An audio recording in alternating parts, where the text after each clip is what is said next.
النائبة والسادة النواب.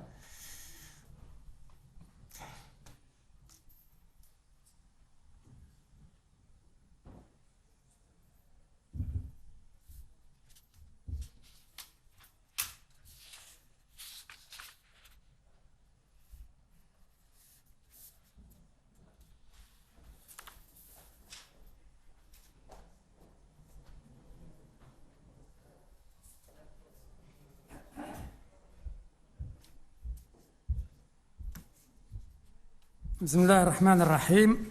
شكرا سيد الرئيس، شكرا للسيدات والسادة النواب على التوضيحات ديالهم. دابا أنا عندي واحد الانطباع،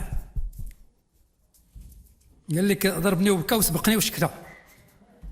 أنا ما تحدثتش على القاسم الانتخابي، ما جبدتو حتى في الساحة السياسية. طيب أنا متفق معكم، نطويو هذاك الصفحة ديال القاسم الانتخابي، نساوها علينا. الانتخابات كما درتوها انتم 2002 جبتوا القانون، نستمروا عليه.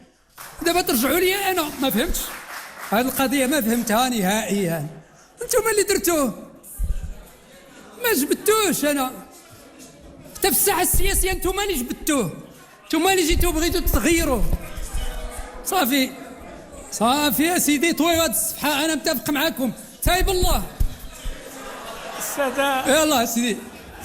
السادة النواب، السيدات والسادة النواب، نستمعوا للسيد رئيس الحكومة. تايبين الله سيدي، تايبين الله. السي بن شخرون.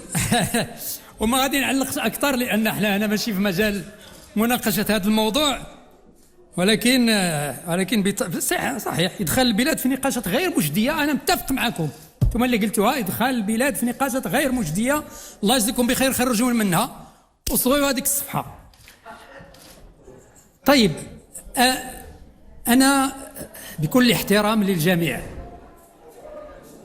كنت انتظر بالخصوص من التعليقات ديال الاخوان ديال المعارضه تكون واحد الملاحظات في العمق، ولكن في الغالب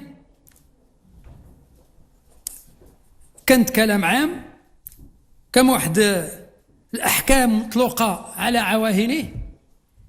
ما كاينش شي حاجه. انا قدمت ارقام، قدرت امور. انا متفق معك هي 76، انا قريتها 86، هي 76.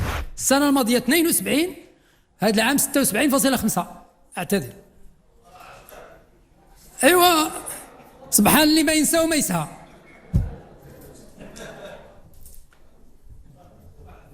في الحكومه اعددنا حصيله سنويه نقدمها باستمرار، اعددنا حصيله تراكميه ديال 3